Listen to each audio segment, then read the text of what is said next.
back to formula. Who am I? You sure you want to know? If somebody told you I was just your average, ordinary guy, not a care in the world, somebody lied. Hello, welcome back to the Waffle Press Retrospectives. I'm your host, Diego Crespo. With me is Matt Garingo. That's me. We are here. We are both survivors of 9/11. No. We watched it on TV and we made it.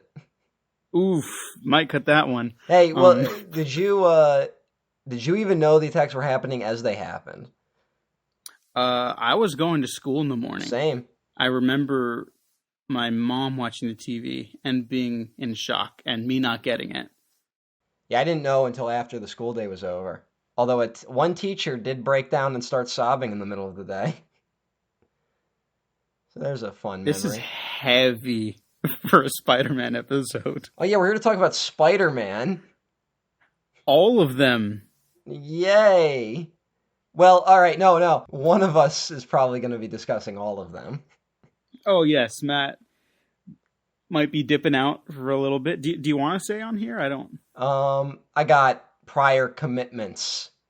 So after the Sam Raimi Spider-Man trilogy, Matt will be tapping out for a minute, and I will bring on other guests to talk about the Amazing Spider-Man series, and then Matt will come back and help reintegrate the series into his Garingo-ness. Yes, although I'm probably going to have to find an excuse to just yell about the Amazing Spider-Man films. Every Spider-Man movie, we're doing it. We're coming off Batman Retrospective, which I think actually made us appreciate them more. And yeah. I found a lot of things to love about them. Spider-Man's different, but Spider-Man has had a very rough history cinematically and the comics, especially in the comics. Video games, he's actually fared a little bit better, which is odd, but whatever. Well, he had a dark age in video games. Oh, fuck yeah, he did. I would argue. Although Spider-Man, the movie video game, was the first game I had for the PlayStation 2. The first video game based on this movie, the 2002 Sam Raimi film, is actually pretty solid from what I remember. Yeah. But that might be nostalgia, I don't know. No, it was a lot of fun. So we're going to switch it up a little bit. Usually Matt's the one that dives into the history of the film production and the bitchin' fuck-ups between the studios and the creators and the artists. Did you just say bitchin'? Yeah. Whoa. Is that bad? Where the fuck did that come from? I have no idea. Spider-Man changes me. You've had that one in your back pocket for these fucking 20 podcasts we've done? I'm going to wait till the first Spider-Man episode to drop that I use the word bitchin' in my vocabulary. Wasn't expecting that, gotta be honest. I apologize. It's thrown me. It's not a regular occurrence, as you can tell. Yes. Yeah, you didn't exactly wield that word like it's something that, you drop fairly regularly. But hey, all right. So what's so bitchin' about this production? That everything went horribly, terribly wrong from the get-go. Yes. All the way back to 1985. Canon Films, I believe, was the first group to have the rights to make Spider-Man from Marvel Comics. Can you imagine? Yeah, you're just an experiment, freako. What is that? Oh, no. I'm an experiment. I'm a freako. I was just kidding about that freak of the line, yeah. Roger Corman also had the option to produce before the rights went to Canon Films. No, hey. But it was like a small window. It was like a couple months. Of course, nothing was going to happen. So here's the whole gist of it. Once it went to Canon, Tobe Hooper, of all people, was suggested as the main director for the project. Well, that was like their star director at Canon. That was their guy. Yeah, I love Tobe Hooper, but that's just that's a little out there. Well, and his tenure at Canon was fucking Life Force, Invaders from Mars, and the Texas Chainsaw Massacre Part 2, which are movies that we love, but were definitely not appreciated in their day. Oh yeah, no, definitely not. Although Texas Chainsaw Massacre 2 did make a lot of money, I think, right? I think it bombed. Oh shit, I, never I think it mind. was one of those Sorry. like maybe it was like a home video hit, but I know it wasn't what the studio wanted. I know the studio definitely didn't like it, and I know it was kind of a disappointment. No. But I don't know if that could still mean financial success. But Yeah, oh, that's too bad. So in-house producers and writers, Golan and Globus. Do you know who these yeah, oh people are? yeah, check out Yeah. Electric So, Boogaloo. It's a great documentary. oh yeah, fantastic documentary. I finally checked it out. Golan and Globus wrote a treatment, but they completely misunderstood the character of Spider-Man, and they actually wrote a treatment of Spider-Man as if he were a Wolfman or a character like David Cronenberg's The Fly.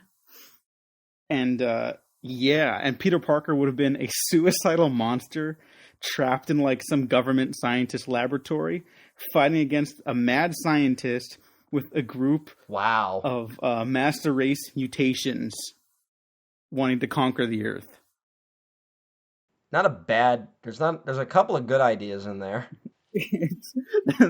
Some of them will recur very frequently, actually. Yes. The next script involved Dr. Octopus, who would have had the catchphrase "Okie dokie," and Really? he was on a quest for some anti-gravity matter. I don't understand. Is that from the comics? Because that's also the plot of the Spider-Man ride.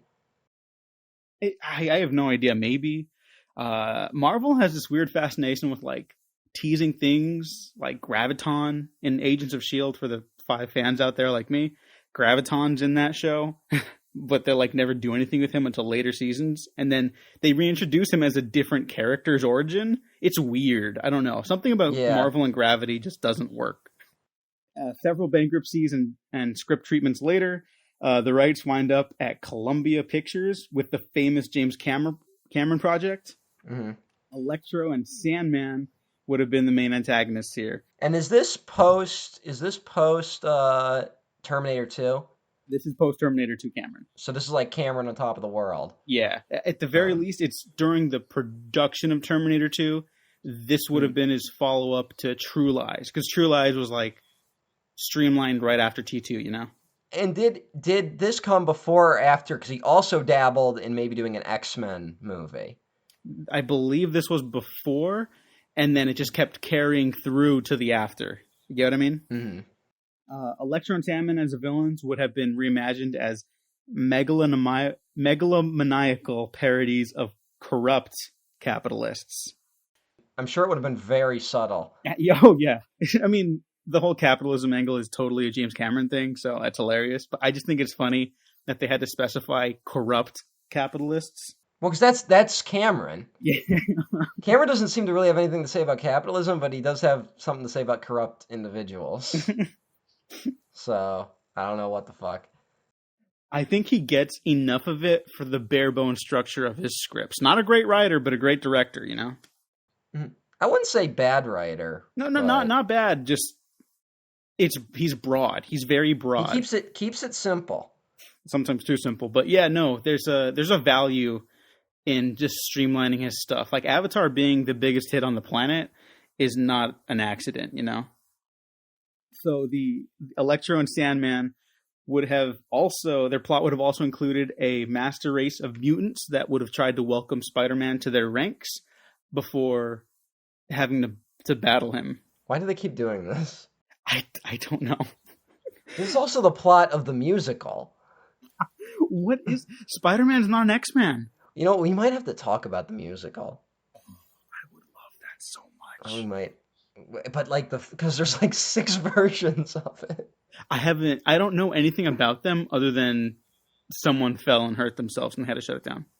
The original plot was that the ultimate villain was going to be the god Arachne. And then no one understood it. So then they just made it the Green Goblin. Oh, that's kind of sad. No. Yeah, there's a whole book about it. Sandman would also have had a different name. He would have just been called Boyd. I don't know why they changed the name of him. It doesn't matter. It's Sandman, you know. But like, it's a weird change. who would have been formed by a nuclear blast off a beach somewhere. Whatever. Yeah, it's a little just Honestly, extra. Electro and Sandman as like follow-ups to like, because Cameron, you have to imagine he's looking at this from like a special effects perspective, you know? Mm-hmm. He's like, what can I do after Terminator 2? And what can I do to prove that I'm responsible for the CGI boom and not Jurassic Park? Which is a big deal to him. Yeah. So, Sandman and Electro make a lot of sense. Yeah, I mean, especially Sandman. If anyone could make them look like amazing at the time, it would have been Cameron. And Yeah. I will have more things to say about those characters specifically later on, because I do like their visual style. And this is also we're gonna find out what it's like to live in a world without power. Anyways, don't do this to me already. The climactic battle would have taken place on top of the World Trade Center. The story also involved heavy profanity, which people were not a fan of, and MJ and Peter would have had a sex scene on the Brooklyn Bridge while he was wrapping her up in webbing. I know. Yeah, it's a little weird. So, I don't. So where do I see this? Oh, the script is available online, actually. Wow. It was going to be like an R-rated film, right? I think that's what Cameron wanted. Because Cameron's like R-rated. Like, I don't think he realized that this is a children's character. See, that's the thing. That's a consistent through line with all their attempts at Spider-Man up until this point. Everyone wanted it like something a little harsher. And I think they would have been interesting. I just don't think they would have been very Spider-Man-y, you know? It could have been a Batman Returns situation. It's one of those things where like all the villain stuff sounds really interesting, but like you can tell they're just not going to get Spider-Man right. Here's the thing. The project never really got to take off after various and honestly kind of ridiculous legal litigations, rights issues, marketing miscommunications. 20th Century Fox got involved at one point. It's very confusing. I do not study law, and even just skimming through the Wikipedia, I was like, this is insane. I don't know how to make heads or tails of this. But I'm willing to bet the Canon purchase of the rights and then demise of Canon definitely played a huge part in why it's so confusing. Yeah, it's a perfect storm of just unfortunate bullshit that stopped it in its tracks. Well, and then, like I said earlier, like I'm pretty sure a film studio bought Marvel for a little bit. Like not like a good studio. Like it was like New World Pictures, I think. And they tried, like they owned Marvel like very briefly at like the beginning of the 90s. And I think they were partly responsible for like the comic book bubble. Like they definitely inflated it. But they tried for years to like make movies out of these characters, and they just couldn't. I think they only got that Punisher movie. Oh God, that's right. And then there was like that shitty Captain America movie. Hey! Captain! Are you okay? Yeah. Hold it! No, wait, don't leave me out here! Yeah. And then there was that Fantastic Four film that was like just made to like hold on to the rights. And then, the comic book bubble burst in the 90s. For people who don't know, that was the era of collector's issues and hologram covers and all sorts of shit. And everyone was just printing money. And then people realized that, if everyone is buying 10 copies of issue number 1, it's not going to be worth anything. So the bubble burst pretty quickly, and companies were stuck with huge inventories of comics they just couldn't get rid of. And Marvel eventually declared bankruptcy. Yeah, and Marvel would eventually be purchased by the company Toy Biz, which was, at the time, I believe, owned and operated by Ike Perlmutter and Avi Arad. So eventually, this is where it gets really fun for me. Once Columbia Pictures officially retained the rights to make the film, they started searching for their next big hit, Blade showed that these movies could work. X-Men eventually would show that they can bring in an audience. That there's this huge comic book audience out there that just hasn't been tapped into. So they're looking for a director to take the reins of the project. Potential directors include Roland Emmerich, Ang Lee, Jan de Bont, M. Night Shyamalan, Tony Scott, and David Fincher. Fincher, really? David Fincher pitched The Night Gwen Stacy Died as his film. Again, Oh, wow. would have been interesting, but like to open the cinematic world to Spider-Man is a little dark. Something about the darkness of the Spider-Man universe brought these really idiosyncratic directors, and I don't know what that is, but I just think it's interesting. Hey, well, Spider-Man is kind of a monster series. He fights a different monster every week, you know? Mm-hmm. So it makes sense. It makes a little bit of sense. Tony Scott's also an interesting choice. Yeah, I don't know how he would have handled the swinging and everything, but Tony Scott was really good at that ground level, like humanity I don't with think his films. any of those directors really sound like they could have done like a competent Spider-Man action film. Yeah. Oh, also Chris Columbus, who falls into the same template as those other directors, in that interesting, but I don't see it at all. Really interesting. You'd call Chris Columbus interesting. He had for the time. I liked what he put out then. I really like his first two Harry Potter movies. I think those are very underappreciated. All right. Yeah. Why do I do this podcast with you? Look, man, he wrote Gremlins, and that original script is mean as fuck. He's got a mean streak to him too. Yeah, no, definitely. That doesn't mean he's that interesting of a filmmaker. I'm sorry. Well, look, Jan de Bont made one good movie. Yeah. So. Yeah, but Speed's a great film. Oh yeah, Speed's better than every movie Chris Columbus ever made, but I'm just saying, a really interesting crop of directors who I can't see fitting this franchise at all. Definitely. I don't see Chris Columbus really fitting any franchise, but Hollywood disagrees with me. So. Oh, well, you know, Five Nights at Freddy's, people loved that 5 years ago, so they're going to make the movie now. That's definitely not a dead fad. The world definitely hasn't moved on. So eventually that brings us to Sam Raimi, whose energy was so enthusiastic that he basically got the job when he walked into the room. I'm sure there's more to the story, but that's all I could really find on it, and I just think it's kind of cute. That's the Hollywood legend. And when the legend becomes fact, you print the legend.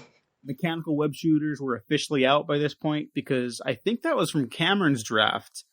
Probably just to cut costs, but also Raimi found that it was more That was really controversial at the time. Yeah, and you know what? I actually prefer it to the mechanical web shooters. I think it's interesting if it comes from within the character. You know, you get to get some really like empathetic, emotional storytelling with that. Like it's just this thing that's inside of them this whole time.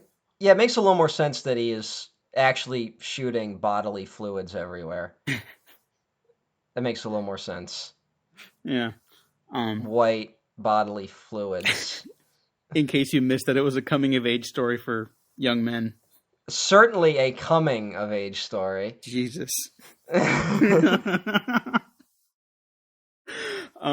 For whatever reason, Cameron's script, once they brought David Koepp on from Jurassic Park, Snake Eyes, etc., David Koepp basically like reprinted Cameron's draft, like almost verbatim, with the exception of like a couple action scenes, some character dynamic stuff. Like it was apparently very similar. And eventually Electro and Sandman got funneled out. I forget who traded. I think Scott Rosenberg was the writer who kind of was like, hey guys, we can't do anything with these characters. Well, aren't there there's like a dozen like uncredited writers on this movie, right? There's a dozen, there's a shit ton, but the main four are David Koepp, Scott Rosenberg, James Cameron, and James Cameron's only because that's the big draft that got everyone talking. And then eventually the late great Alvin Sargent, who's basically responsible for making this one of the greatest love stories in cinematic history. Because his job was to punch up the dialogue mainly, but he basically saves the romance in this movie. Because if my notes are right, then it wasn't really working to the capacity they needed it to. Well, he was uncredited on this one. He's the only credited screenwriter on the next movie, although a lot of story credits on Spider-Man 2. Yeah. But Alvin Sargent, for people who don't know who Alvin Sargent is, he fucking wrote Ordinary People. Like, that's an odd choice he fucking wrote Paper Moon, man. Like, but it's an inspired choice, honestly. Very. Here, those 4 credited writers would eventually relinquish their credit specifically to David Koepp. I guess they all just had a decent enough working relationship to be like, yeah, go ahead. Because apparently there was no hard feelings as far as I could tell. Spider-Man's not going to make any fucking money. And we're off to the races because Spider-Man is the original thing that reinvigorated the box office.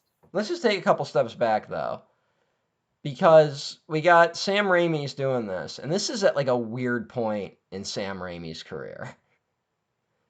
So, comes out of doing the Evil Dead films, he discovers the Coen brothers. He writes 2 films with the Coen brothers. Wrote Crime Wave, which is not a good movie. And The Hudsucker Proxy. Which is an amazing film if you haven't seen it. But he does the Evil Dead trilogy, which is barely a trilogy. It's the weirdest series of films ever. Then he does The Quick and the Dead, For the Love of the Game, which I don't think that's the actual title, but it's got a weird title. It's a weird title. It's For the Love of Game or something. But, and then he does, and that movie's not really that well received, correct? It's kind of mixed reviews. Yeah, I haven't seen it. He also did Darkman somewhere in between all this. Which is great. Which is an amazing film, and kind of the precursor of these, because it is it's a proto-superhero film. In an era where people were afraid to call these movies superhero films, One of those movies that got produced only because the Tim Burton Batman made so much money.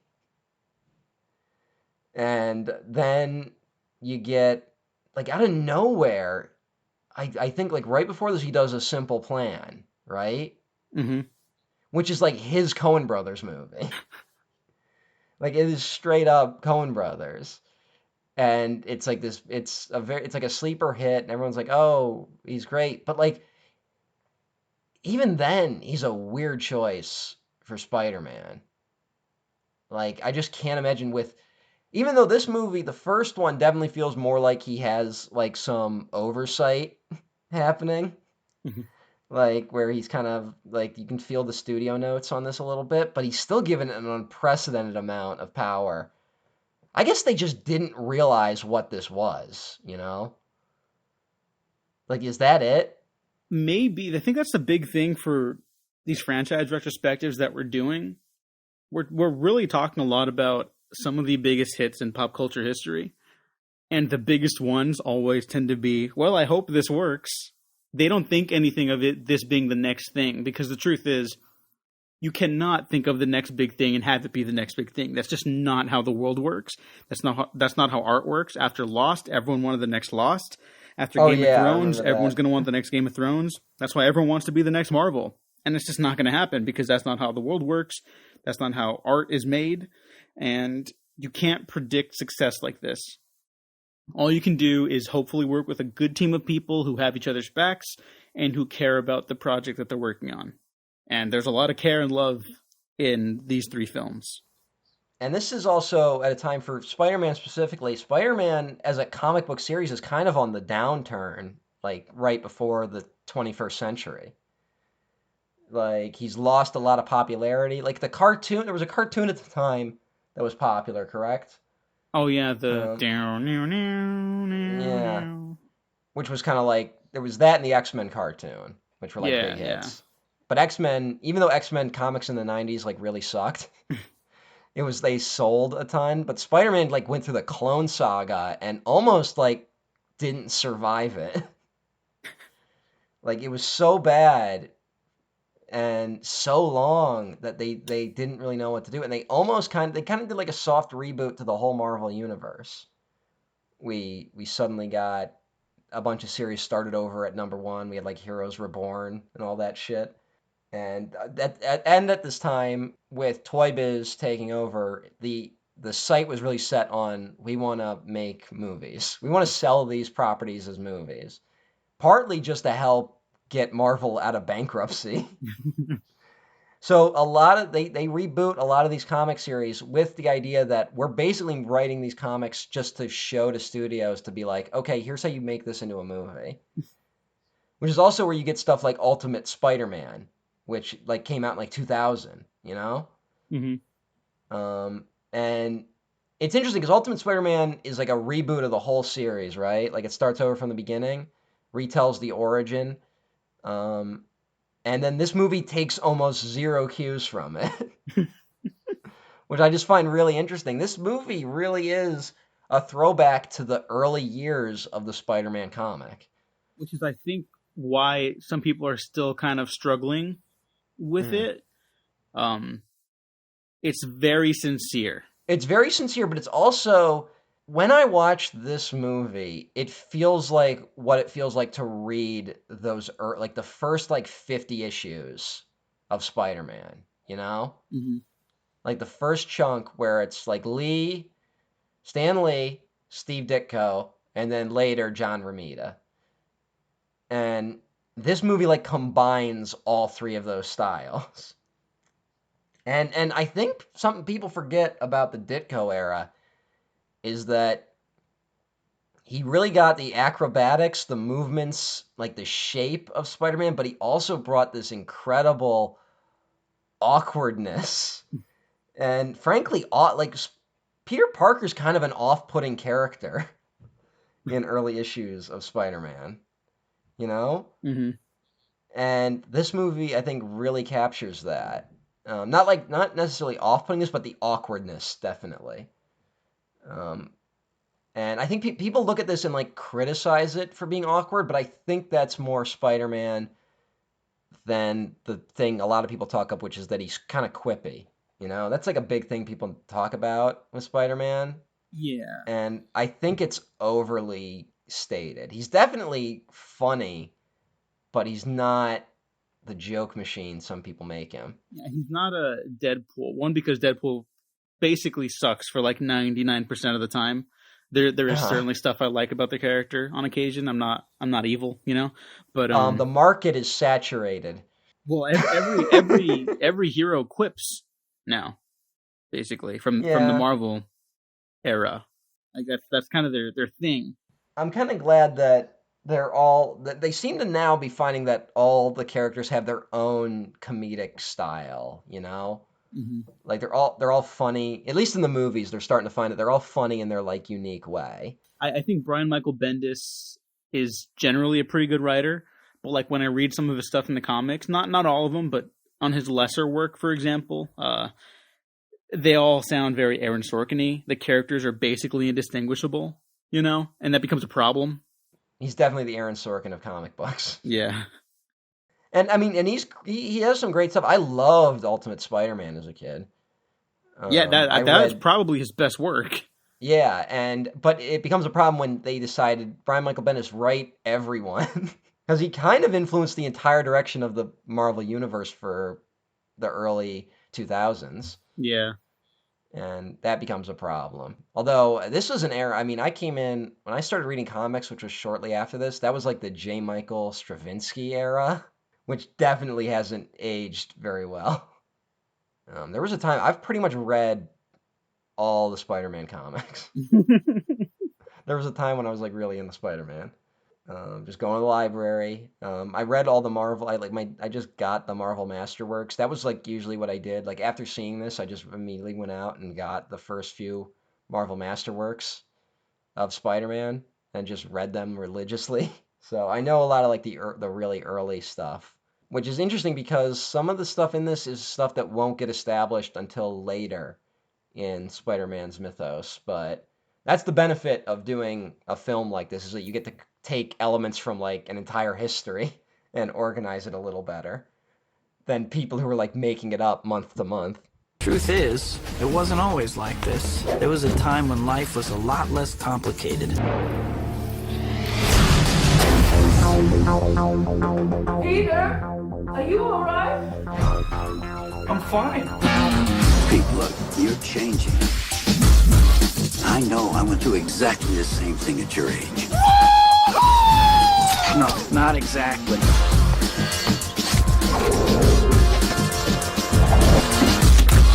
Wow.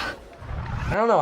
I'm fascinated with, because Spider-Man really is Marvel's like #1 comic at the end of the day. Like this is the one that when all else is gone, everyone's gonna remember Spider-Man.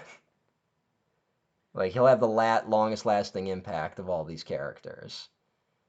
And he's really the best one of that Marvel era. I think he captures those early 60s Marvel comics. Other than like the Fantastic Four, but the Fantastic Four is just really strange. They found this, like, it's just an amazing setup for a character, which is a kid who kind of doesn't want to be a superhero, you know, but like he's compelled to. Like he really isn't the most moral guy in the comics, I'm saying anyway. Like the first issue of Spider-Man, he tries to get a job with the Fantastic Four, but then blows them off when he realizes they don't pay.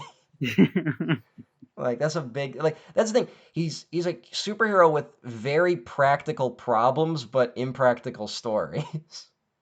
He's the most human of the Marvel of any comic book character, I'd even say. His conflicts are very human, you know? Yeah, because you're right. He's not like some ultimate good. He's a good person at the end of the day, but he fucks up in ways that are generally kind of relatable in an idea sense. You know, sometimes there's just some, you know, comics happen, so there's some shit out there. Yeah. But generally, he's the humanity of the character is what I think makes him endure even more so than like Iron Man, who has basically taken the mantle of most popular Marvel character by this point because of the movies. And that'll fade away again, and then Spider-Man will go on top. That's just kind of the way things will work out, I think. If Spider-Man will endure more. I mean, that's just...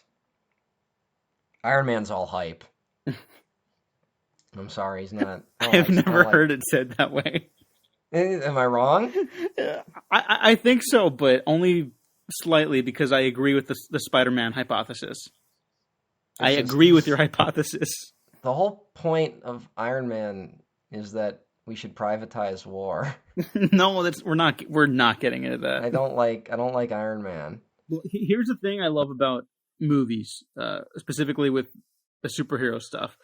So, like with the original Donner Superman, how I believe like the last time we were talking about Batman for the Lego Batman, you had brought up that it kind of coalesced multiple stories.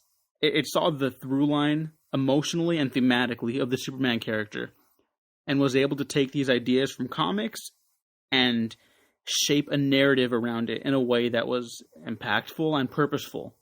You know, like a bunch of tangential ideas that were brought together to make something whole.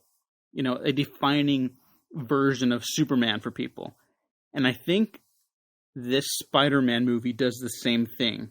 And it's also very similar in its structure. It does that, but it throws a lot out the window that made a lot of comics purists really upset. Yes, the organic web shooters. The organic web shooters, we completely skip over Gwen Stacy, who was basically the Lois Lane to Peter Parker's Spider-Man. I mean, Gwen Stacy didn't have a lot of depth for a long time. That kind of came with later writers. Honestly, for the longest time, the most impactful thing Gwen Stacy did was die. I didn't want to say it, but yeah. But she's become, like, now she's been revitalized as, like, you know, Gwenpool and shit like that. Gwenpool is not actually Gwen Stacy, though. Oh, shit. Yeah. But Spider-Gwen. Spider-Gwen, sorry. Yeah. I mixed them up. Great comic, also. Some of the best art of the modern era, because it's actually different and not just trying to be like, you know, boring Yeah. physical appearances, but great comic. But like, it skips over that completely. And it really gets the idea that it should be about Peter Parker and Mary Jane. And because Mary Jane was introduced in the comics as a rival to Gwen Stacy, which is just odd to think about. Yeah, it's very male writer for sure too, Mm-hmm. But again, it finds this truth in the history of Spider-Man comics, and it's able to kind of create something wholesome from maybe history that's a little flawed, like all comics, Well, I think the brilliant stroke in this movie, and what I think helps character, because I was like, it was one thing where I kind of went in with, I wanted to be like, how do they? Because I didn't really remember how they handled the romance, Mm-hmm. Like when I think about these movies, I think about the action a little more. And usually when I revisit movies like this, it's like there's always like a little bit to be desired with like especially female characters in these stories. But I think the stroke of genius with this is that he isn't like just like he's definitely awkward around her, and it's played up big time. But they're not complete strangers, They've been next door neighbors their whole life. She's the girl next door, literally. There's a history between the characters. There's genuine chemistry. I know it's kind of cool online to say like, oh, they have no chemistry and she's just a damsel in distress. Mary Jane Watson consistently has her own agency, even though she does require saving by the end. Her story's not tied to that part of that narrative. You know what I mean? Kirsten Dunst is so good in these movies. She's fucking fantastic. I rewatched the Sofia Coppola movie lately. What the fuck? Virgin Suicides? No, that one's great. What's the Marie Antoinette? Beguiled. Oh, okay. Yeah, and I was just like, God damn, she is awesome in like everything. Yeah, she's been great, and she's definitely. I don't know. Like people talk down about her character, but I think they did a pretty good job with her, which I wasn't expecting, because that's usually not the case with love interests in these type of movies. Yeah, I mean, we're just coming off the Batman film series where it's like The most desperate. inconsistent female characterization ever. Nicole Kidman, still somehow the most well-rounded, and that's only because she wanted to fuck Batman. Yeah, Chase Meridian, her number one goal is to fuck Batman. She's the best female character in the Batman films. Wait, Goddamn. no, I got Catwoman. Catwoman's Oh, you know what? in Yeah, Batman Returns. Yeah, you know what? Yeah. That's a slip up. But she's as a mainstay love interest, because the Catwoman love interest thing never really goes anywhere. Mm-hmm. It's just kind of a Like, will they, won't they? Yeah, she really is her own person. So Catwoman's the best female character, but love interest, it's Chase Meridian. Yeah, and I think Which is even though this crazy. the romance is very clearly like the point of this Spider-Man series. Overall, even like just the way it's shot, like New York and the way the character is treated, it's heightened and very romantic.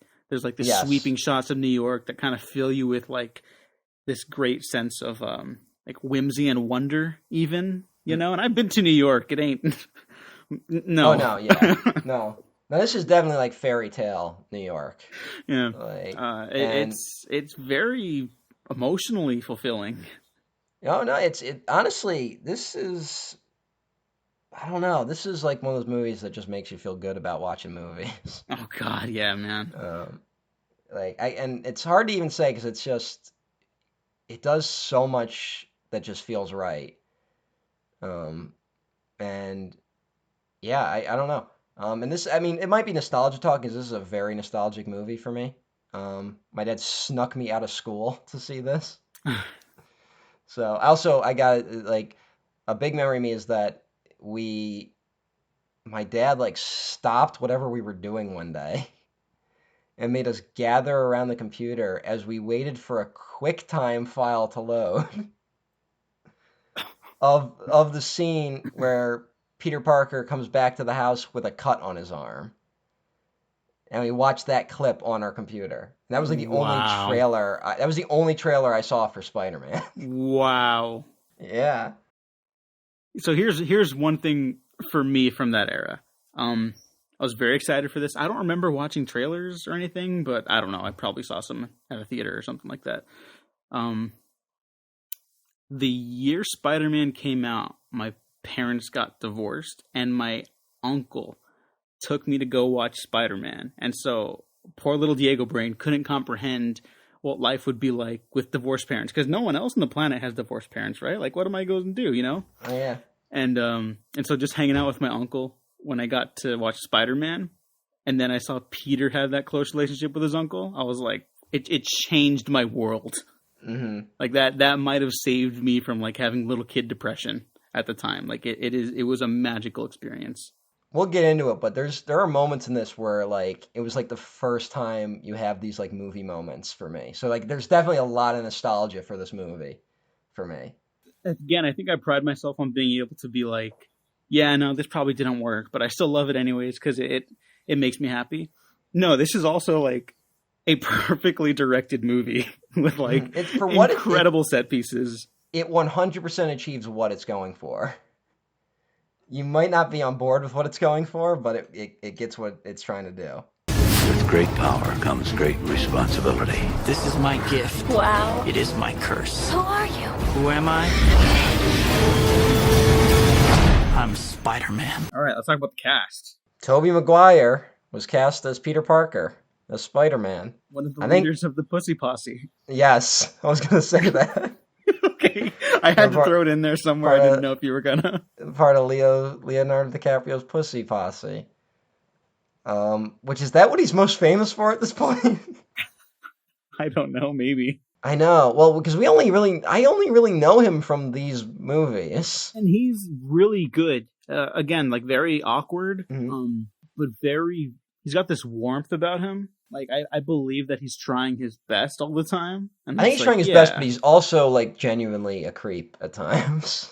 Yeah, a little bit. But it's like... He's a creep without being, like, a monster, you know? Like... He's a dude who doesn't understand social interactions because he hasn't had a lot of them. Mm-hmm. I think is what it is. And, yeah, and he comes with he's raised by his aunt and uncle, so he has a pretty simplistic view of the world. And, you know, he's just unleashed. Now you're making him sound like a monster. I mean, I'm just saying, like, he's not. He's like Frankenstein. See, this is what must have happened with all the other drafts we talked about. Mm-hmm. People saw that same thing, and they're like, well, let's just make him a full-on movie monster. Yeah, let's just make him... Well, didn't you read the one draft of this where he just walks around going, friend? Shout out to Boris Karloff. Who would have been an amazing Dr. Octopus. Yes, but instead, there is no Dr. Octopus in this film. No, they cut even though him because they were like, let's not have 3 origin stories in one movie. I wish I had an art book of this movie when I was a kid.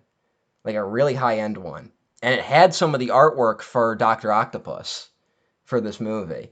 Some concept art, but then they cut him at some point, which was the smart decision. That would have been lifted directly from Ultimate Spider-Man. Dr. Octopus is hurt in the lab accident that creates the Green Goblin. But here, we just get Norman Osborn, played by Willem Dafoe, who is amazing.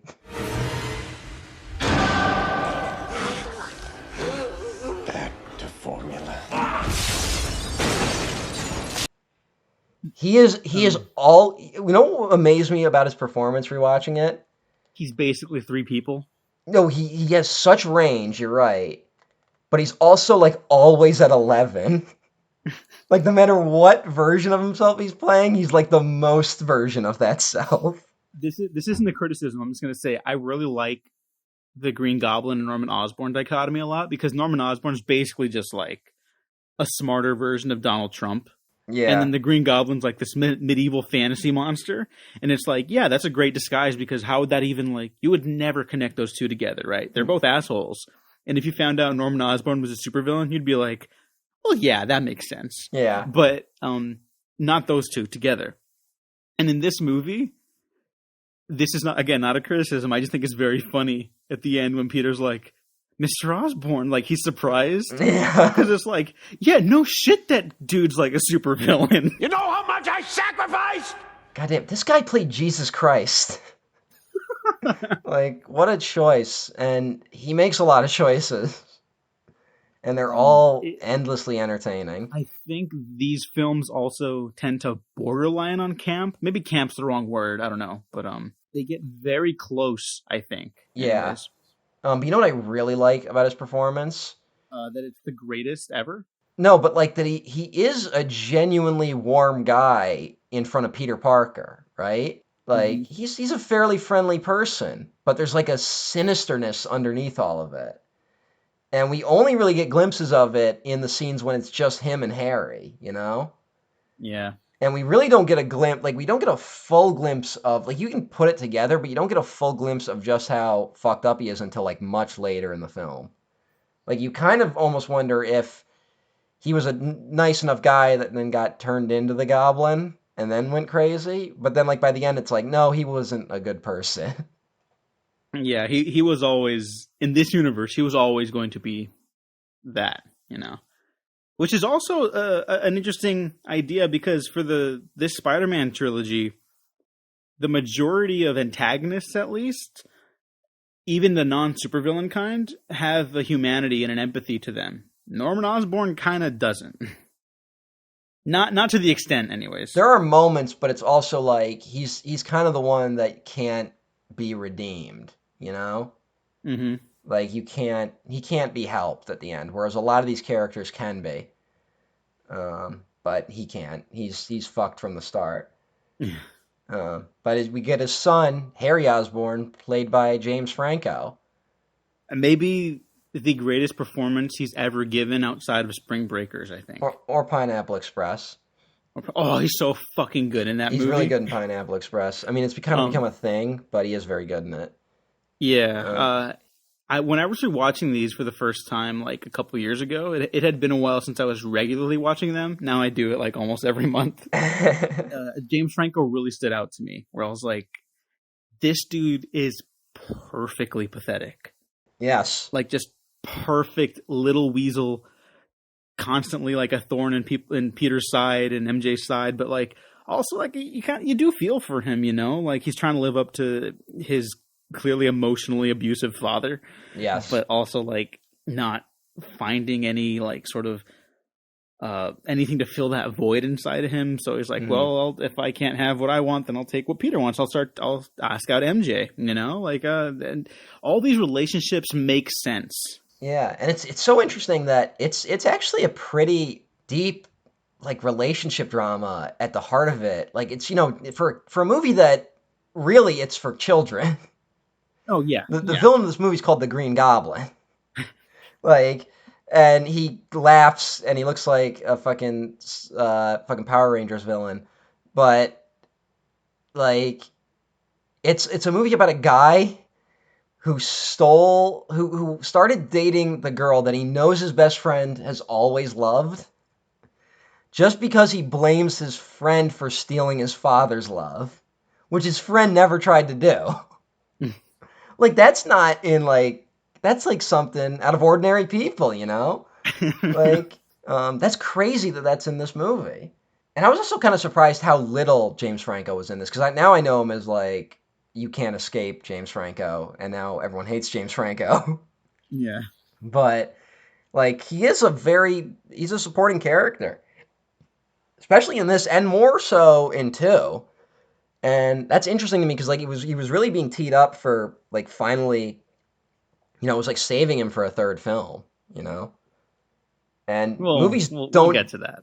Yeah, but movies don't do it like where he still has complete arcs in every movie, but it's still kind of a slow burn, Yeah, and especially in the second one, I want to talk about why I think he has a great arc in that movie by not really having an arc in that movie, if you know what I mean. Yeah.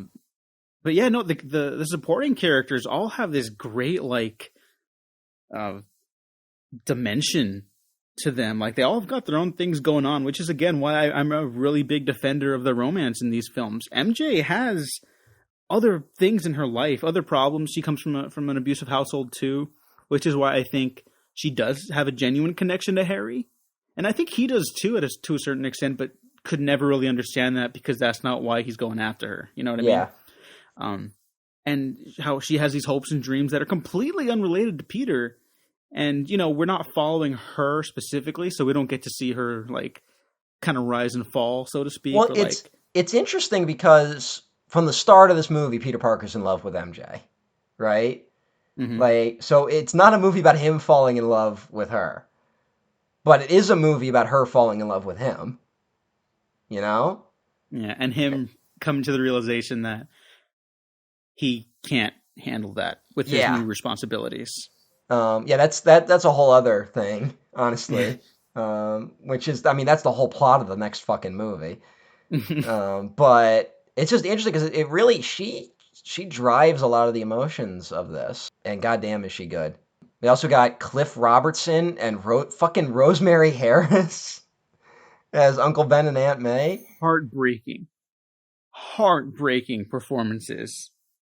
And enlightening, but heartbreaking. Rosemary Harris gets more to do in the next one, but she still doesn't a lot in this.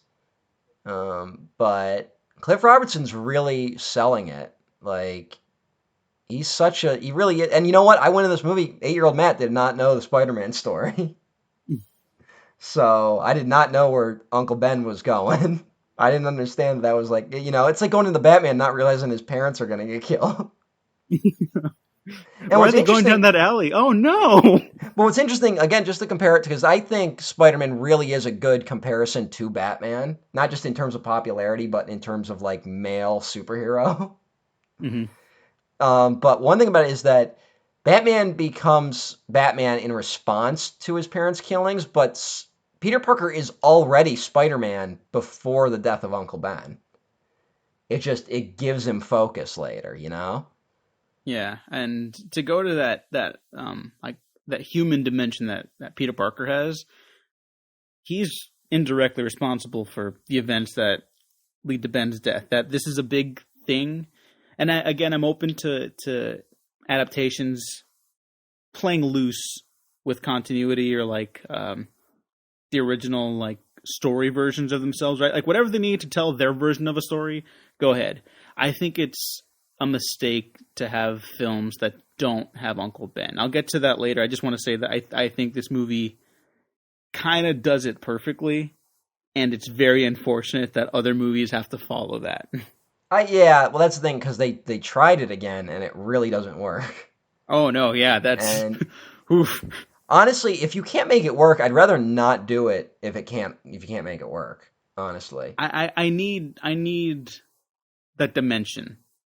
That Uncle Ben was there. That a void is in their lives now because of it. It doesn't have to stay that way forever. Mm-hmm. I think Peter's actions and guilt over this are essential to the character. I guess, but I don't know. I think it works sometimes. It just, if you're gonna, I don't want to see the same stories again, I guess. That's just my perspective, though. Yeah, well, I would never want, let's say there was another Spider-Man movie that follows the same beats almost verbatim by the minute to the original Spider-Man. I wouldn't want to see that again. That would make me very upset and frustrated. God forbid I ever had to sit through something like that again. Oh, yeah.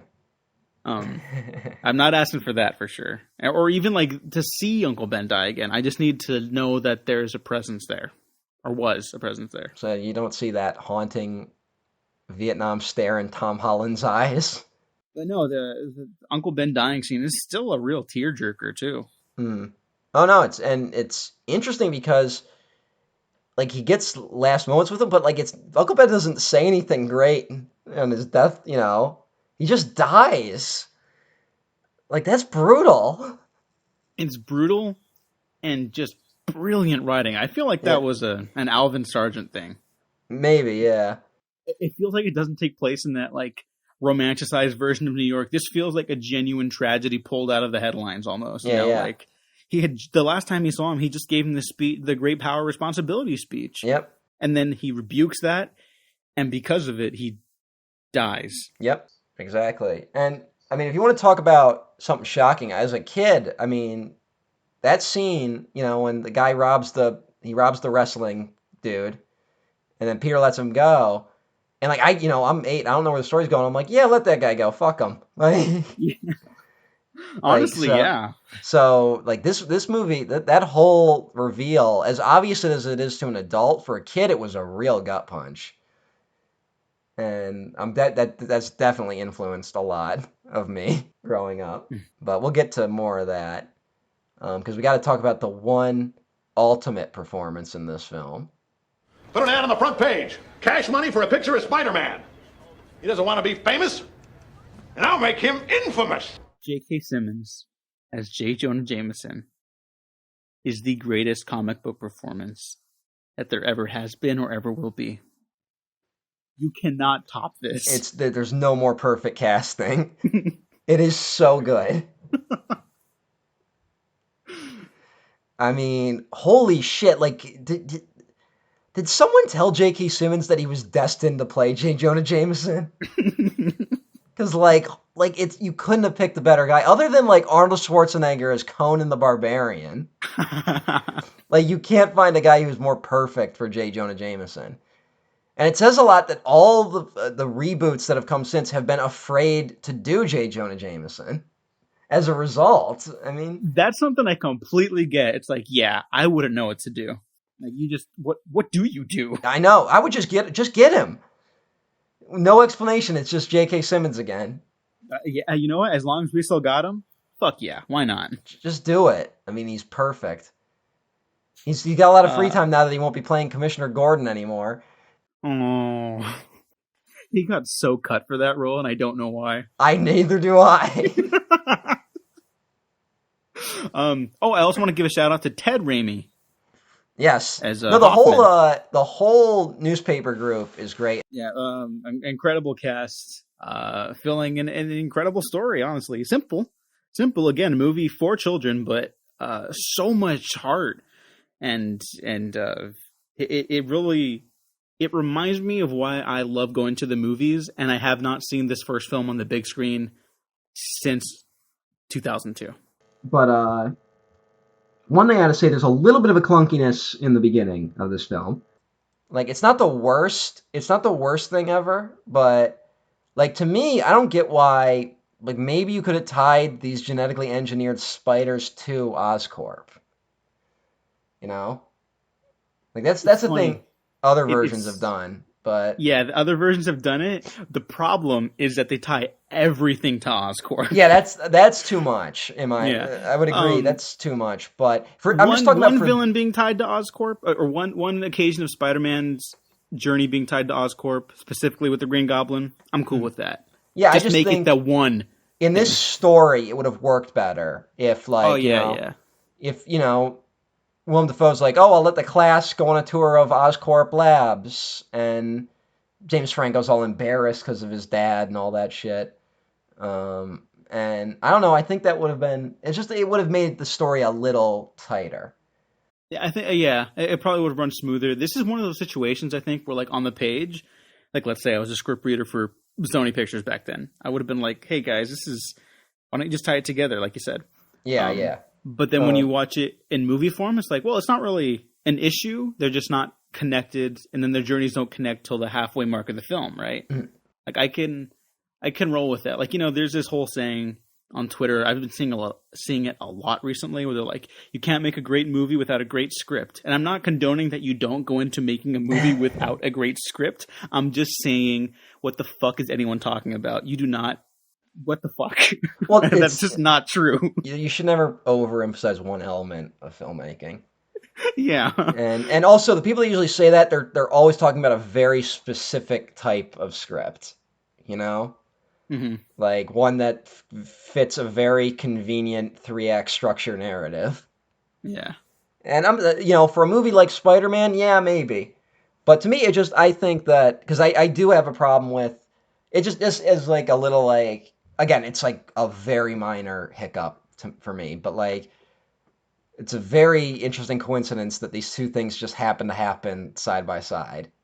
In defense of the film, I will say that I think the story of Spider-Man in this film is very much kind of dealing with the concept of fate, not so much about destiny, but about like fate being thrust upon these characters and them having to deal with it. And Norman Osborn is very much a character who loves the power and craves the power. No, their dynamic is set up very well. Of like basically the two ways you can take the with great power there must also come great responsibility line. You know, like it's the and that's also in the next film as well. It works. It takes a while for it to meet for me. Because it feels like we have two independent stories that eventually meet, as opposed to what could have just been one continuous story. Yeah. So it's thematically tied. I think that's why it works for me still, like, clearly. Because I mean, it's not that off, because a lot of the Marvel early comics are kind of about, runaway science, like what is, and also like, weapons getting out of control, which Oscorp is definitely a representative of that. There's a lot of really interesting like ideas with that stuff, like just thematically and like story wise. Where also on the one part, I also do kind of like that it takes a little longer. It makes the world feel open before these two things start to clash. But that's enough on that, I think. I really love the production contrast of like the humble beginnings of the Parker home with Ben, and then how it's like notably emptier next time whenever we see it again after his death.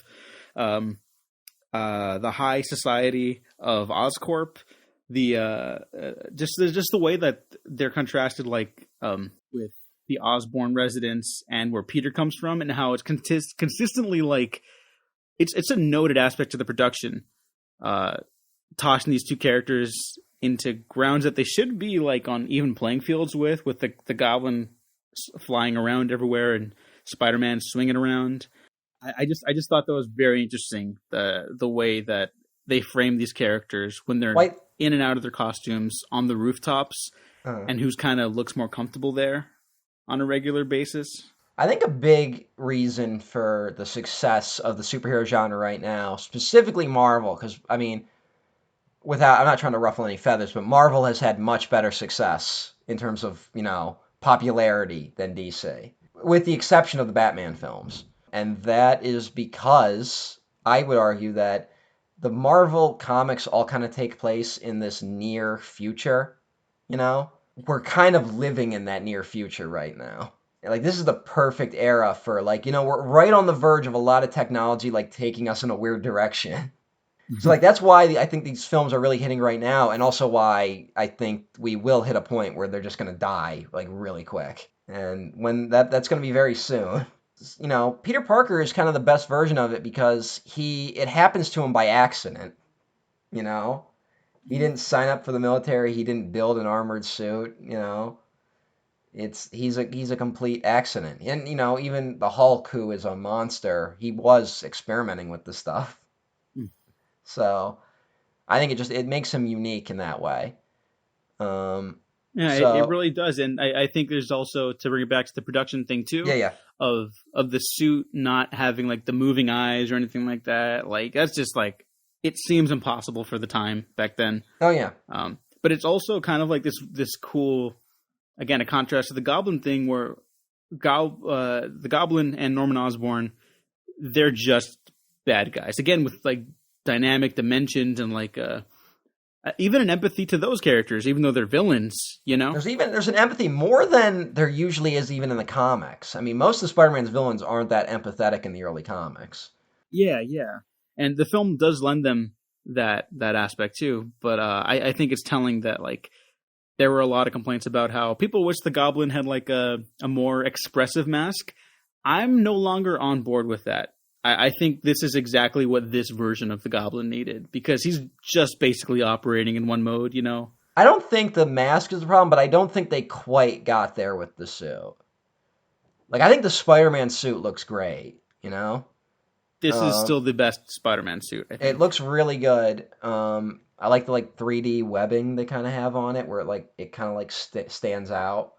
I think they had to put that on over the suit, before, after they put on the suit separately. That's a hard process. Yeah, and but the Goblin, the mask looks fine. I think the body of the Goblin looks a little weird.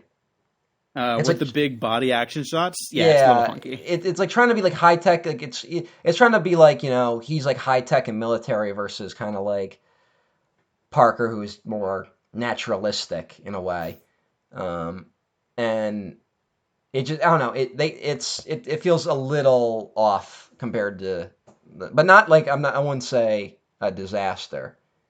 Some people like really hated the goblin look in this. Yeah, they're wrong, but there are issues with it. I think it could have maybe gone through something else. It's better than like other interpretations where the goblin is like a literal monster. Like I don't like Hulk Green Goblin. The one time I've ever liked it was in Spider-Verse, and it's not even a focus of the film. Yeah, it's that's just it's one like a scene. 2-second thing. But like they really could have done like that could have been anyone. Mm-hmm. Like that could have been Sandman. Yeah, I'm not sure why they went with that, but I that's think a it's- nitpick for that movie. I think 'cause that's the only one you can like defeat really quickly. Yeah, I'm not a giant fan of that, but we get and then this movie's a very obvious metaphor for puberty. You all right? I'm fine. Any better this morning? Any change? Change? Yeah. Big change. I love subtle cinema. Oh yeah, the art of cinema. Criterion Collection when? Yes. And he's literally peeking at MJ through his window after he's shooting web all over his room. Yeah. I mean, come on now. Yeah, come on, guy. One scene I really like in this is when he gets in the first fight with Flash Thompson, who's like a musclehead idiot. MJ is not impressed by his act of violence. I really like that aspect too. And I think it's something that we need more of in superheroes. Like I always bring up the first Thor, I'm a big fan of. Where the big action scene in the first act is the emotional low point of the film. I always find that so fascinating. And in Spider-Man, which is a film that has great action, the fights are just brutal a lot of the time, especially in the finale. And they're not really heroic. It's like violence is not something that you should be inspired by with these films. And I think very clearly that is the intention. Oh, definitely. No, honestly, I think this might be a peak for superhero action. I don't think it ever got as good as this. Man, I'm trying to think. The last third of the Avengers is pretty outstanding, but other than that, and that doesn't even reach this. I want to make clear, I do not think that reaches the Sam Raimi Spider-Man trilogy. All three of the Sam Raimi Spider-Mans have incredible, maybe even like impeccable action. The Avengers films, like even the good ones, they always have an action scene that feels pointless and boring. Like, and here, like all of them are good. And that's like, you don't see that anymore, you know? You don't see, like, feels like a forced action scene. Or, like, even, like, a forced... Like, every one of those fucking Marvel movies, they end up fighting, like, 50 people by the end. Because that's the only way they know how to do action. There's, like... I can't think of a last time where it was one-on-one, like, the whole movie. Like, the whole... Yeah, Like, other than the recent Spider-Man films. But that's a whole other discussion. Yeah, we will get there. But, like, I don't know. I just... Yeah, I'm not like, I'm not like angry about it. It's just, that's just the reality of it. I think, not to get into a thing, but I think now that we're entering this era where they're going to see a lot of streaming, I hope we get to see more intimate stories told on streaming services and then the big stuff saved for theaters. But even that I know won't last long. Like, I feel like we're going to get an era of that, and then it's just going to get like supplanted with, now all the big budget action movies are just going to be on streaming services. Everything's going to be an event. So that's Just kill myself. That's the hell we're heading towards. But whatever. This movie's fun. You get him his first trying his powers for the first time. Go, Web! Fly! Up, up, and away, Web! Shazam! Go! Go! Go, Web, go!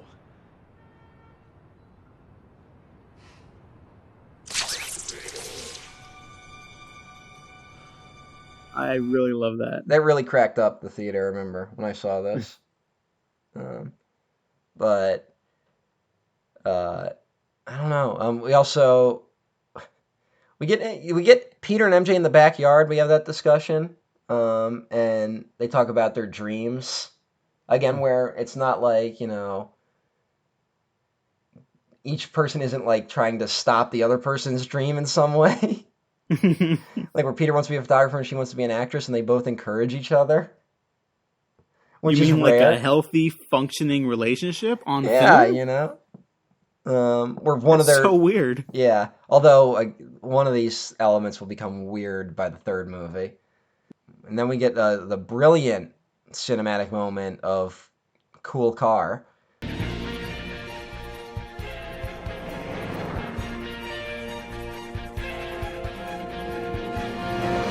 It feels like it was done last minute. It's very bizarre. And you know what? There's some correlation between low budget horror filmmakers and fantasy epics, because this is almost kind of a mini budget epic. Yeah, yeah. Almost like it's telling one story for a long period of time, etc. Peter Jackson, God bless him, for the Lord of the Rings trilogy, 3 of the greatest films ever made in any form, I'd argue. Also occasionally has moments in his films where it's like, why was that cut that way? That was weird. Well, it's definitely goofy moments, but I appreciate, honestly, I think that's what gives this movie its charm. It works incredibly well, even when it's like, what the fuck. I would argue that about the Lord of the Rings films too. The problem is when those movies just generally aren't good, which of course happens. Not in the first 3, obviously. You're not referring to. No. Good answer. Let's gonna end the podcast. Yeah, we can just get to one I want to talk about is the World Unity Festival. The great Macy Gray, who has not aged this film at all. No, but I just love the Oscorp Industries World Unity Festival, which they're a weapons company. That's very funny. It's hilarious, and I don't think it's an accident also. It somehow feels both pre 9/11 and post 9/11 at the same time. Because this was shot in like 2000.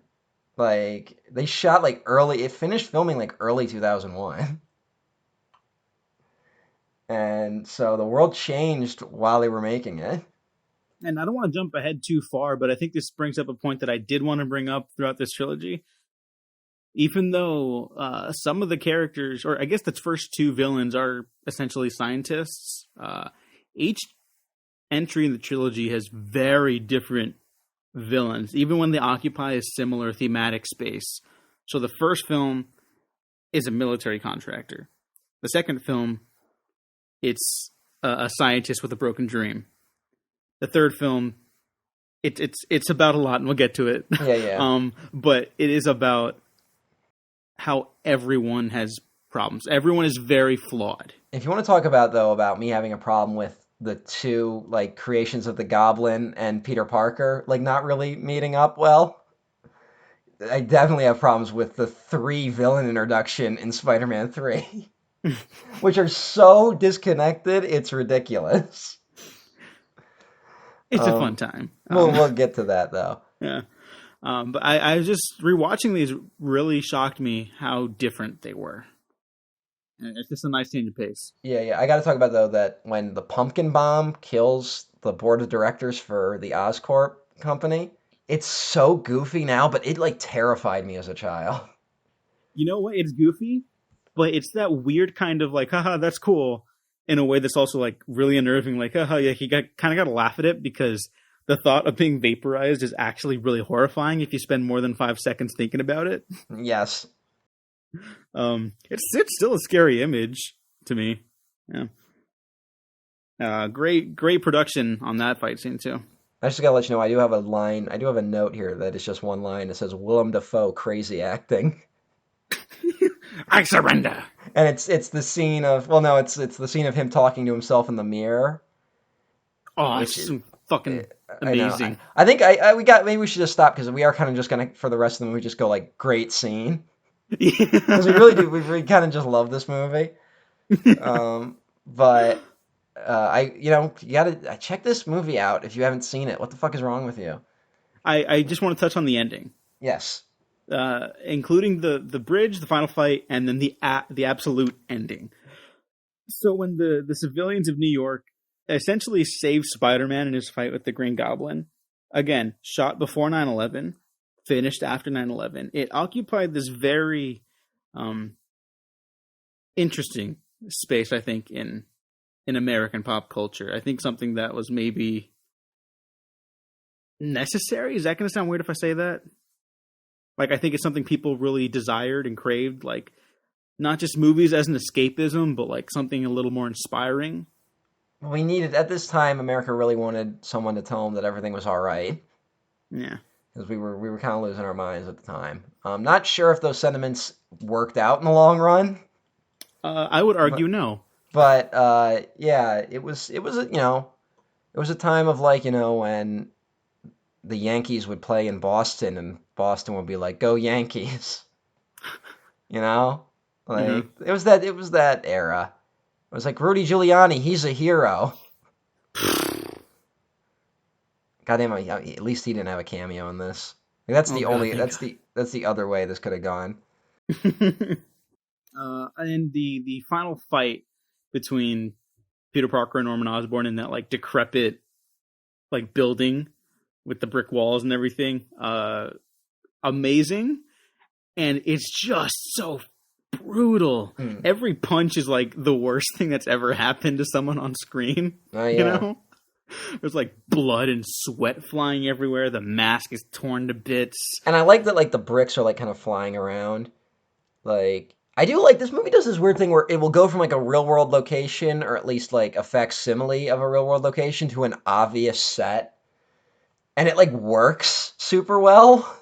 Yeah. Like, I don't really know what to say. Like, there's this weird, like, almost magical realism in this movie. That's a good way of putting it. I looked into the behind the scenes of it, and like, of course, the truth is just that, like, yeah, you can't always shoot like in every part of New York 24/7, and this was before 9/11. Yeah. So imagine now. There is a lot of good, like, they shot on rooftops and stuff like that, which is very much appreciated. Yeah. Some of those rooftops, though, are just sets. Yep. And I did not know some of them were just sets. So that's on me. Hey. I am the fool. But I think that, I don't know, it's very, because they never got back to, like, New York City through Spider-Man's eyes, which is what this movie feels like. And, they never got back to this. To the point where, like, not to dunk on the Amazing Spider-Man films while I can, but it's like, it's so obvious they didn't film huge chunks of that in New York, Mm-hmm. Like, the streets are too wide, the buildings are too tiny, and they never do anything with it, Tell that to that scene in The Amazing Spider-Man 2 with all the Sony product placement in Times Square. Oh, yeah, or how about the scene where it's like, oh, look, there's a woman dressed as a Statue of Liberty. Like that, like, this is like, again, this is like fairy tale New York, but like, Amazing Spider-Man is like tourist New York. Like, this is what someone, like, when they get off a bus and they're like, oh, look at all these buildings. Like, and this movie, it feels like we're looking at New York City through Spider-Man's eyes. Especially during that great montage early on. He stinks, and I don't like him. He stinks, and I don't like him. Guy with 8 legs. Why? Sounds hot. Why did montages go away? I don't know. Movies need them again. Yeah, montages are great. Yeah. I just want to, as we wrap up, then I do think it's a little odd that the fight is not like on some building initially, or like in the middle of New York, but the fight's not really about like the battle for New York's soul. Yeah. So it's just about two men dealing with great power thrust upon them. And yeah, I think that really works. Another refreshing thing is that, yeah, it doesn't come down to the whole fucking world on the line. Every superhero film does that these days. Mm-hmm. Like, we can't imagine how these movies work with, like, where it really is about Green Goblin and Spider-Man. Like, I mean, he does talk about, like, we can rule the city. But it's not like, at the end of the film, it's like, if my laser goes off in 6 minutes, all the people will be turned into goblin people. Like, you know? Yeah. It's not something like what you don't need. And like there's only the Doomsday plot in the second movie, and it like naturally builds to it, you know? Mm-hmm. Yeah. And so I just like that there's no forced like bigger thing here. Yeah. The world is not in danger, but Peter Parker's world is. Yeah. With Aunt May, Harry, or he thinks Harry, initially, and Aunt and Mary Jane. Goblin fucking mentions that he's gonna torture Mary Jane to death. Yeah, which is like, Jesus. Again, for kids, but what the Yeah, fuck? we're gonna have a hell of a time. But of course, another recurring thing is, the villains get themselves killed. So the Goblin gets killed by his own glider. And it's genuinely a sad moment where whether it's truthful or not, he has like this sad realization, and then all the last words he says are, "Don't tell Harry." Which is interesting. I got to point out that line because that's a line that is said earlier in the film by MJ. Remember? Mm-hmm. But it's another. It's just again, that's another like kind of interesting element because it's it's not like Green Goblin knew about that. Yeah. I just like that. I like that. Like it's a repeated line but the character doesn't know about it. So, yeah. I don't know. Yeah. And he keeps the promise to a man as terrible as that, and I think that speaks to the real virtues of Peter. Yep. At this point in his life, and it's a sad ending. It's a real downer, man. Yeah, it's a real downer. I mean, it ends with a funeral, and it ends with Peter at Uncle Ben's grave, and MJ realizing that she has feelings for Peter, and then him rejecting her. It's not my favorite ending to these Spider-Man movies, but it's like Batman Begins. This is the quintessential cinematic version of this character with that ending. Or Batman has the I never said thank you, I'll never have to exchange. This one, this is the Spider-Man thesis statement. I'm not sure if I agree. Interesting. Well, I think that this is definitely an internalized thesis statement, but I think the second film realizes that it shouldn't be the thesis statement for Spider-Man. Well, that's the thing. The film explains like why the character will grow out of that, but this, like, for the start of a Spider-Man journey, this is about as perfect as you get. I guess, yeah. I'll definitely have a lot more to talk about. This is my burden. This is my curse. So, but that I really do have to. We have to save that for the next one. Yeah. What is framed as tragic is also kind of framed heroically, but I would also argue that in that final swing, something I dearly miss from these movies too. You got the triumphant Danny Elfman score, who we didn't even talk about, but he's fucking, this is the shit right here. There's a real melancholy to it. It doesn't feel heroic. Watching it repeated times over the years, it's not an inspiring ending. It's a sad one. Mm-hmm. And I think that's the real like greatness of this movie, is that it doesn't just like masturbate to these ideals of like, I gotta be the lone hero. I have to take care of everyone around me. No one else can have this burden. And it's like, well, if you do that, you're in for some shit. Yeah. And the next film, thankfully, does expand upon that. And yeah. We'll get to that. Yeah, this movie's a masterpiece. Not everyone is meant to make a difference. But for me, the choice to live an ordinary life is no longer an option. Yeah, if you haven't seen this, what the fuck? Yeah, I don't know. If you're one of those people that says The Amazing Spider-Man is better, I know you're literally one person who I am exactly talking to. Yeah, I'm talking to you. You're wrong. You know what? I heard a lot from good friends who I still care about very much. The one thing we just could not handle together was Spider-Man movie debates, because they were like, no, the Andrew Garfield one's like the real comic book one. And I was like, I can't. You don't understand. I can't sit through it. Don't you want to, like, whenever someone says it's the real comic book version, don't you want to just strangle them? I do, but I love them, so I won't. Don't you just want to, like, shove their head into, like, a pool of water and just watch the bubbles stop coming up? No. Don't you just want to just watch the light in their eyes go out? No, not really. How come when you kill a man in the heat of battle, it is called heroics? But if you kill a man in the heat of passion, it's called murder. Anyways, I'm going to try to bring it back for that as... This is my burden. I gotta deal with these fucking people. Matt, where can the people find you if they still want to after that? On the FBI's most wanted list. I'm at EmperorOTN at Twitter.com and YouTube and Patreon. And you could find me on Twitter.com at Diego Crespo, the Waffle Press on YouTube, SoundCloud, Spotify now, iTunes, Patreon. Check that out. Help us get more equipment, etc. Also, links down below. If you want to buy Spider-Man, help out the show. Just click that little link down there. Thanks for listening. Thanks for watching. If you didn't like this, like and subscribe anyways, because you might find something you do like. We have been professionally unprofessional.